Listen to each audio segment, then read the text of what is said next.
Bonjour à tous et bienvenue dans cette nouvelle vidéo. Alors aujourd'hui, je vais essayer de répondre à pas mal d'interrogations que beaucoup de gens se posent concernant la réalisation de portes intérieures. Alors les questions qui reviennent le plus régulièrement, c'est quelles sont les sections à utiliser, quels sont les jeux à laisser dans le fond de rainure pour y installer des panneaux, est-ce qu'il faut coller les panneaux à l'intérieur ou est-ce qu'il faut les laisser libres dans les rainures? Quand on fait des vitrages, est-ce qu'on doit laisser également un jeu, etc., etc. Donc, je vais essayer de répondre à tout ce genre de questions dans cette vidéo. J'espère qu'elle sera le plus exhaustive possible, en tout cas que vous y trouverez les informations dont vous avez besoin pour pouvoir réaliser vos portes. Je reviendrai ensuite avec tout ce qui est encadrement, charnière, etc. Pourquoi? Parce que là, je suis bloqué dans le sens où j'attends mon produit de finition qui a été commandé il y a quelques jours pour enfin pouvoir assembler cette porte et je trouvais peut-être intéressant justement d'en profiter de cette période un peu bloquée pour vous donner ce genre d'informations. Alors, on va commencer par les sections de bois à utiliser pour ce type de porte. Allez, on est parti. Alors, le premier point à aborder, ça va être tout simplement les sections à utiliser pour fabriquer vos portes. Alors, attention, je parle de mesures plutôt standards. Certains cas particuliers vont vous permettre ou vont vous imposer de travailler avec certaines sections pour différentes raisons, type la quincaillerie utilisée, soit le choix du client, etc. Ici, je vais vous donner vraiment les codes qui sont les plus souvent utilisés et pour lesquels vous ne devriez jamais rencontrer de problème. Alors, concernant les montants de porte et les traverses de porte, on va essayer de travailler avec des montants qui font 10 cm de largeur minimum, d'accord, et d'une épaisseur de 38 à 42 mm. Au-delà, ça devient assez conséquent et en dessous, vous risqueriez d'avoir des problèmes justement avec les pommelles et ce genre de choses. Donc, on essaye toujours d'avoir 10 cm, 40 mm d'épaisseur, ça c'est vraiment l'idéal, d'accord? Les traverses, pareil, donc vont faire 10 cm de large et 4 cm d'épaisseur, d'accord? Donc entre 38 et 42. Après, ça, c'est les mesures visibles. Je m'explique. Quand on a des portes comme ceci où il n'y a pas de moulure, on va faire des montants qui font 10 cm de large et tout va bien. À partir du moment où on travaille avec des moulures, il faut ajouter la dimension de la moulure pour avoir ce visuel de 10 cm. Donc si vous avez une moulure comme ceci, ici, comme je vous montre sur le panneau de porte, il faut ajouter cette mesure à la largeur de 10 cm. Donc si votre moulure fait 12 mm, eh ben vous allez corroyer des bois qui font 11 cm,2 pour vous permettre justement d'insérer la moulure et d'avoir un visuel de 10 cm de large. Attention, quand on travaille avec une traverse intermédiaire par exemple qui est identique, il faut y ajouter évidemment une moulure supplémentaire puisqu'il y a une moulure sur le dessus de la traverse et une moulure sur le dessous de la traverse.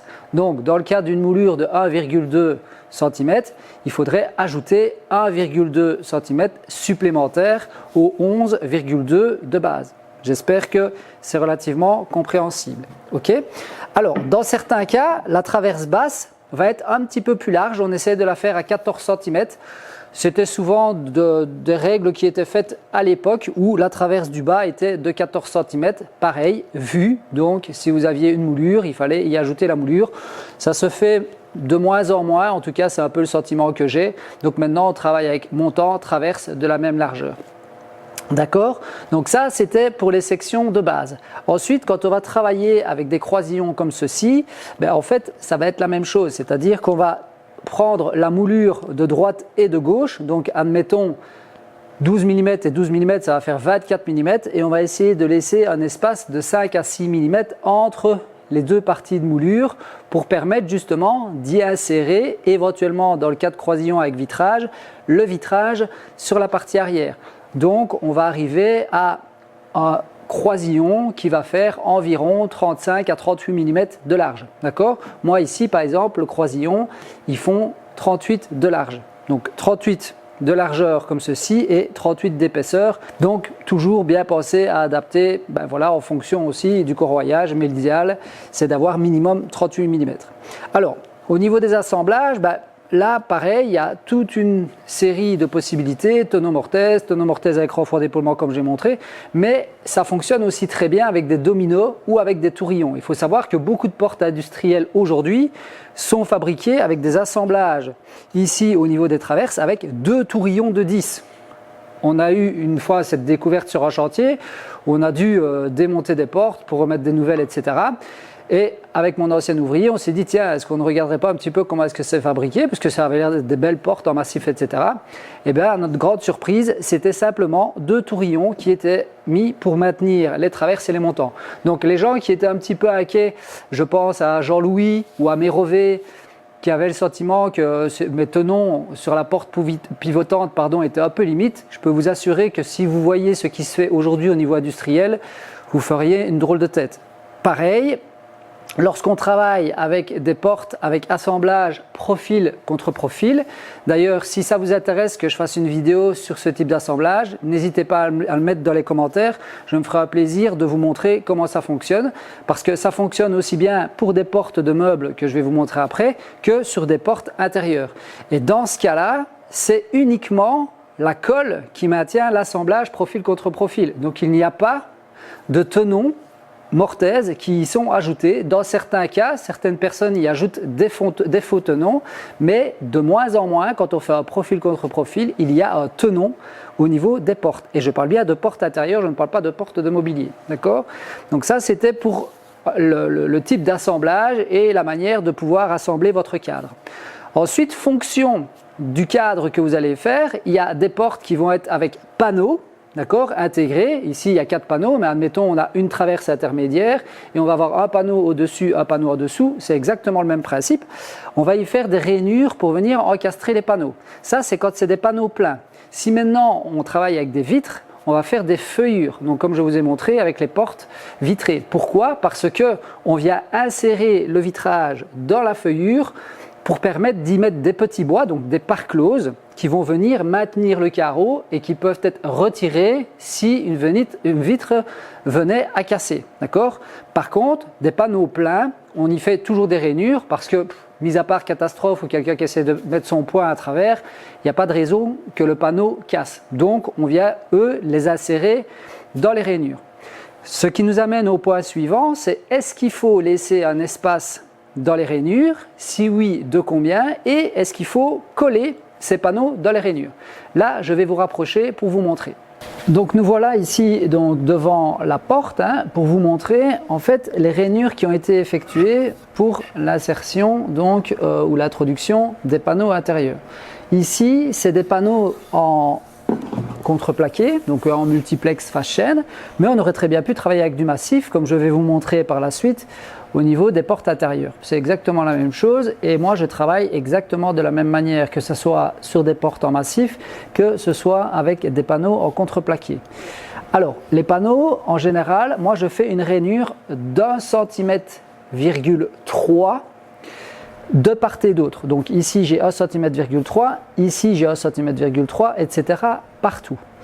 Sauf au niveau des rainures de la traverse basse et la rainure supérieure de la traverse intermédiaire. Je vais vous expliquer pourquoi.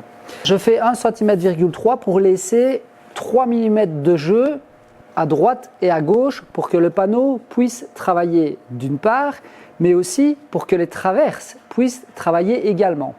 Donc il faut savoir que le bois va toujours travailler plus dans sa largeur que dans sa longueur. Dans la longueur, ça ne bouge pour ainsi dire pas du tout, d'accord ? Il peut y avoir une légère variation, mais qui est tellement infime qu'elle est quasiment imperceptible et qu'on ne sait pas mesurer. Par contre, en largeur, en fonction de certaines essences, on va avoir des rétractations et des gonflements plus importants, et plus votre planche va être large et plus ces gonflements peuvent être, ou rétractations peuvent être plus importantes, d'accord ? Donc votre bois va pouvoir s'écarter ou se rétrécir de plus en plus si votre planche est plus large. Donc si vous avez une planche qui fait 60 cm, vous pourriez avoir des développement jusqu'à 3 à 5 mm de différence en fonction du taux d'humidité dans un sens comme dans l'autre. Si vous avez une planche qui fait 10 cm de large, là par contre vous pourriez avoir des variations de 1 à 1,5 mm. Généralement, je ne m'amuse pas à réfléchir, sauf cas très particuliers et exceptionnels où on a des choses vraiment à respecter. Moi j'essaye justement de garder 3 mm à droite, 3 mm à gauche et 3 mm au-dessus. Je vais vous expliquer pourquoi. Parce que justement, ça reprend la majorité des essences de bois. D'accord ? On n'aura pas de problème si on respecte ce genre de cote. Alors, pourquoi 1,3 ? Ben, en fait, c'est très simple. Ça me permet justement de prendre la distance entre mes traverses ou mes croisillons éventuellement et y ajouter 2 cm. C'est un chiffre rond et je suis certain d'être toujours bon. Si je fais une rainure d'1,3 cm, les moulures généralement qui sont faites, elles font 1,2 cm à 1,3 cm, donc c'est parfait. Mon panneau va repasser dans la profondeur de sa rainure, ce qui est nickel en termes d'assemblage quand on a des rainures débordantes et ce genre de choses. D'accord ? C'est peut-être un peu compliqué à comprendre là tout de suite, mais pour les personnes qui ont un peu plus d'habitude de faire des portes, etc., ils auront vite compris l'intérêt de faire une rainure qui a la même profondeur de la moulure, voire un tout petit peu plus. D'accord ? Donc moi je fais 1,3 pour avoir 3 mm de jeu à droite et à gauche. Si vous gardez 3 mm de jeu, vous n'aurez jamais de problème. Alors pourquoi est-ce que je ne fais pas 3 mm en partie basse ? Ben, tout simplement parce que quoi qu'il arrive, quand votre bois va se rétracter, il va pouvoir bouger. Vous allez voir, je vais vous montrer après sur ce panneau-là. Comme il peut bouger, d'office, votre porte est dressée, votre panneau va descendre dans le fond de la rainure. Ça veut dire que pour être certain de pouvoir centrer vos plates-bandes comme ici, donc ici on a un panneau à plate-bande, il faut que la distance de là à là et la distance de là à là soit identique. Ça veut dire que si je fais 3 mm en fond de rainure, donc si je fais 3 mm en fond de rainure ici et 3 mm au-dessus, en fait il y aura 6 mm de jeu, mais au-dessus. D'accord ? Puisque fatalement, votre panneau risque de redescendre en bas. Alors à l'époque, les anciens faisaient souvent, mettaient un clou dans le fond de la rainure pour maintenir le panneau et essayer de le garder centré. D'accord ? Alors moi je ne l'ai jamais fait, mais je sais que certaines personnes le faisaient, peut-être que certaines personnes le font encore, n'hésitez pas d'ailleurs à le mettre dans les commentaires, mais moi voilà, je le laisse comme ceci, et alors j'ai 3 mm de plus dans le fond de ma rainure ici à droite, 3 mm de plus dans le fond de ma rainure à gauche, et au-dessus 3 mm et en dessous 0, donc 1 cm de rainure sur mes traverses basses, d'où l'intérêt de faire les signes d'établissement correctement sur vos bois, et comme je le dis souvent, je sais que ça ne plaît pas aux plus anciens que je dis ça, et travailler avec les signes d'établissement visibles pour justement être certain, quand on passe à la toupie pour faire ses rainures, de justement s'assurer de faire les 3 mm de plus ou de moins dans la traverse basse. Ok ? Donc ça, c'est pour les jeux à laisser en termes de profondeur. Alors, je vais vous montrer également, parce que je sais qu'il doit y avoir des sceptiques, mais ici, c'est un panneau à plate-bande avec justement un jeu, comme vous voyez ici au-dessus, et on a le même ici en dessous. Ce qui permet en fait au panneau de coulisser et de travailler dans tous les sens. Et alors, si vous regardez, vous voyez, ici, le panneau, voilà pourquoi est-ce que moi je le finis toujours avant, c'est que quand il va se rétracter, ici ce n'était pas le cas, hein, c'est quelque chose qui a été peint par la suite, mais quand il va se rétracter, on risque d'avoir ce genre de détail disgracieux, puisque quand le bois va se rétracter en largeur, alors dans ce cas-là, on risque de se retrouver avec la partie qui n'a pas été peinte, visible, et ça, malheureusement, c'est très moche.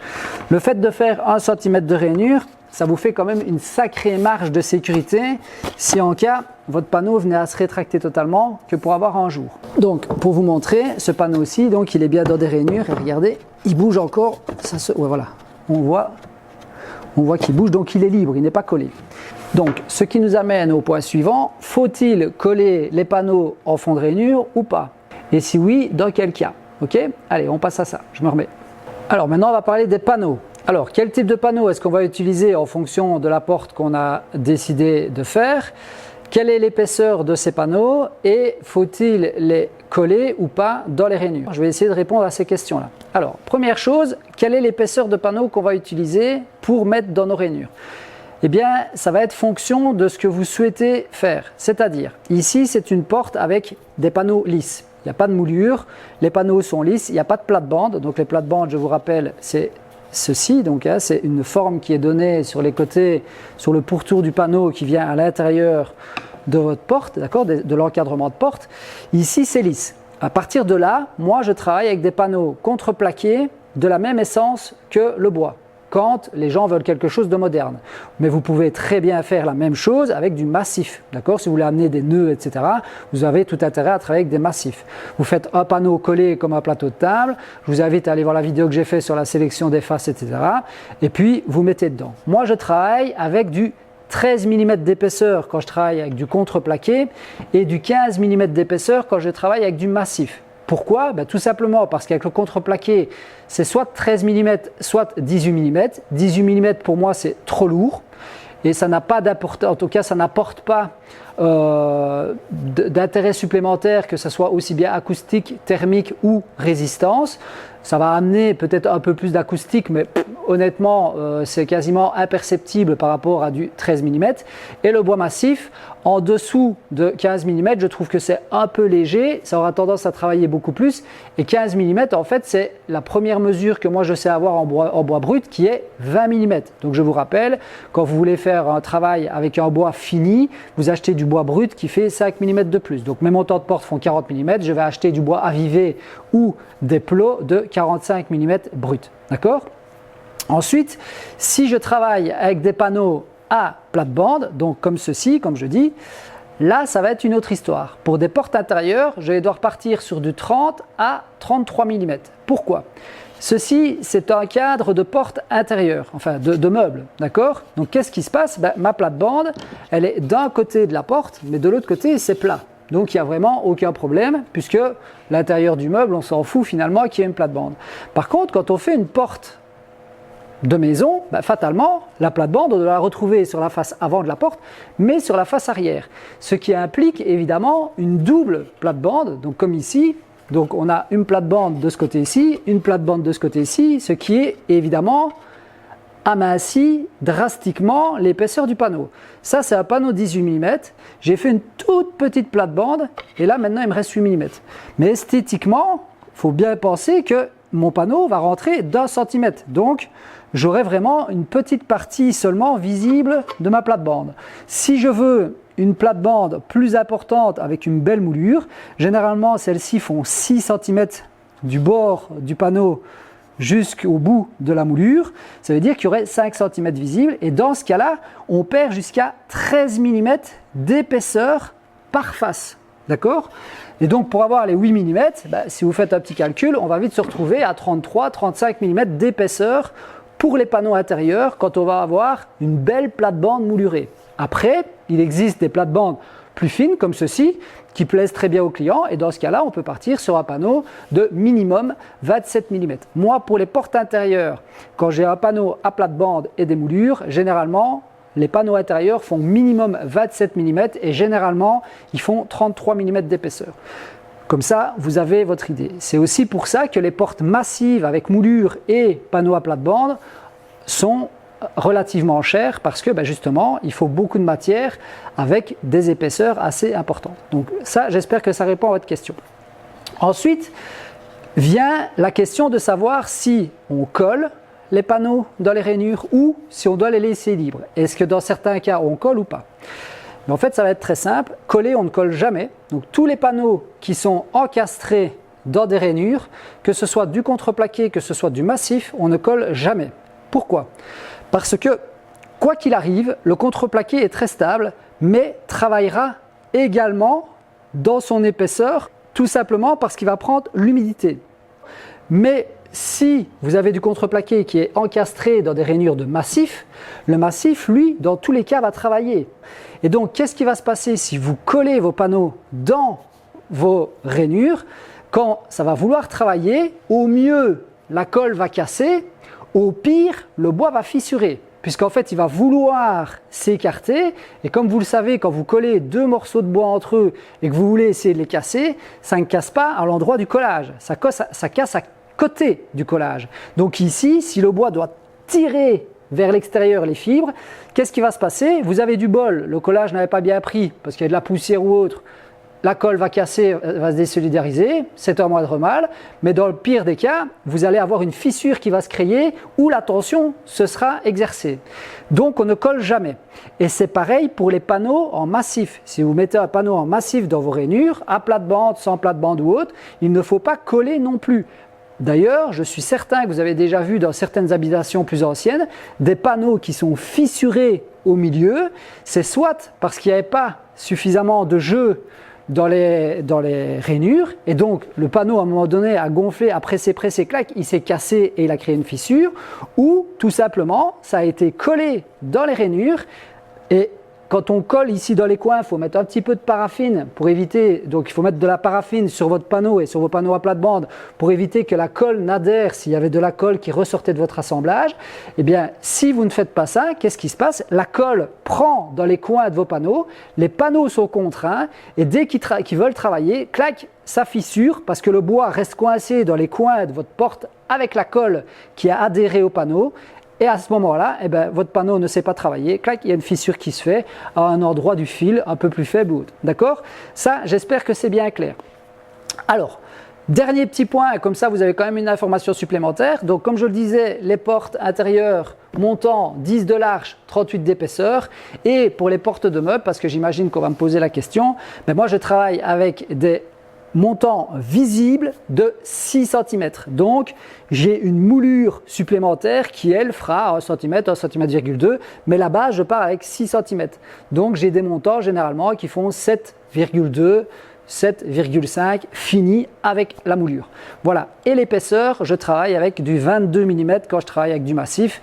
Et les panneaux intérieurs avec plate-bande, je le fais de 18 mm. Comme ça, vous avez quelques informations complémentaires. Je pense que c'est déjà pas mal en termes d'informations pour la conception éventuellement de vos portes.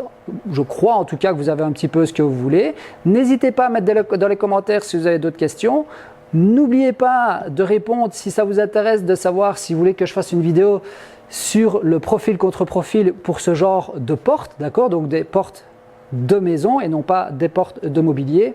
Et quand je serai au stade de l'assemblage des cadres, etc., donc quand j'aurai mes produits, là je vous ferai un topo sur les cotes à respecter en ceinture de la porte, donc de l'encadrement, donc 3 mm côté frappe, 2 mm côté charnière, 3 mm au-dessus, 6 mm en dessous pour des portes qui ne souhaitent plus respecter les normes, puisque les normes ont changé et maintenant avec les ventilations, etc., on se retrouve avec des jours d'1,5 cm en dessous de la porte, ce qui est malheureux parce que aucun client n'accepte et donc finalement on est tous hors la loi puisqu'on ne respecte aucun les cotes à respecter en bas de porte. Mais tout ça viendra donc dans une prochaine vidéo. En tout cas, si vous le souhaitez, n'hésitez pas à le mettre dans les commentaires. N'hésitez pas aussi à me dire si ce genre de format où je vous explique sans spécialement travailler le bois vous plaît. Et puis, je vous dis donc à demain pour de nouvelles aventures. Salut, salut!